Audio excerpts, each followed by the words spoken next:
আজকে ঘটকালি সম্পর্কে কিছু কথা বলবো। গ্রাম অঞ্চলে একটু মেয়ে চেহারা ছবি ভালো হলেই মানুষ বলে ভালো কোনো ছেলে আছে নাকি।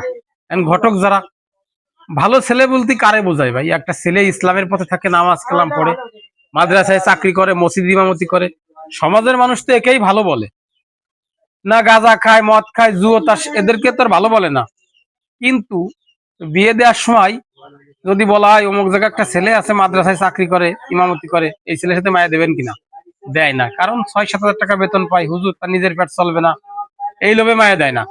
কিন্তু দেখবেন পুলিশের চাকরি আরে এবং বিআরটিসিতে চাকরি আরে, জাহাজের মাস্টার, ড্রাইভার, বিভিন্ন যারা উপরি ইনকাম আছে, চুরি চামারি ধান্দাবাজি আছে, এদের সাথে মায়া দেওয়ার জন্য মানুষ পাগল হয়ে যায় দুনিয়ার লোভে। কিন্তু বিয়ের পরে যে অশান্তি বাঁধে, ওই সময় মনে করো ঘটক বেড়ে বলে। তুমি কাজ শুরুর সময় যদি ঝামেলা সৃষ্টি করো, সেটি ঘটকরা কি দেবে?